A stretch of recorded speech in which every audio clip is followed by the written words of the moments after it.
পুরুষ হওয়া অত সহজ নয়। একটু বড় হওয়ার পর হঠাৎ করেই বুঝে যায় খুব তাড়াতাড়ি বড় হতে হবে, পুরো সংসারের দায়িত্ব নিতে হবে। ঘর বানানোর জন্য পুরুষকে ঘর ছেড়েই বাইরে যেতে হয়। বছরের পর বছর, মৃত্যুর আগ অবধি হয়তো কখনো পাকাপাকিভাবে বাড়ি ফেরা হয় না। নির্বাক সৈনিকের মতো লড়ে যায়, বহুরূপীর মতো বিভিন্ন রূপে, কখনো দাদা, কখনো ভাই, কখনো বা স্বামী, কখনো বাবা। পুরুষকে কখনো কাঁদতে দেখবেন না, কারণ সে জানে কাঁদলে সান্ত্বনা দেওয়ার মতো কাউকে পাশে পাওয়া যায় না।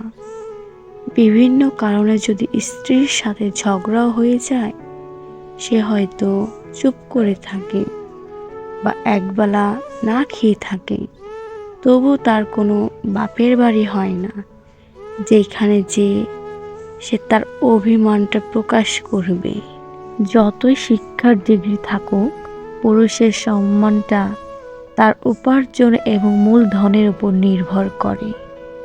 যে ছেলে সারাদিন বন্ধুদের সাথে আড্ডা দিতে ব্যস্ত থাকত, সেই ছেলে একদিন অতীত ভুলে পরিবারের জন্য খাবার জোগাতে ব্যস্ত হয়ে যায়। যে ছেলের দ্বারা কোনো কিছু সম্ভব নয়, সেই ছেলে একদিন কোনো কাজেই ছেড়ে যাবে না।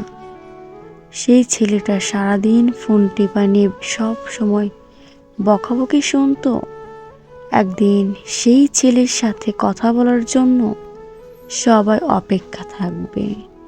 ছেলে মানে হাজার দুঃখ হলেও মুখে একরাশ হাসি নিয়ে বলা হয়, আমি ভালো আছি।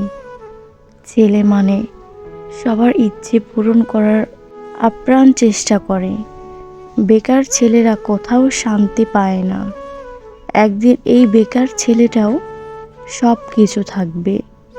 সেদিন থাকবে না শুধু সে হারিয়ে যাওয়া ভালোবাসার মানুষটি।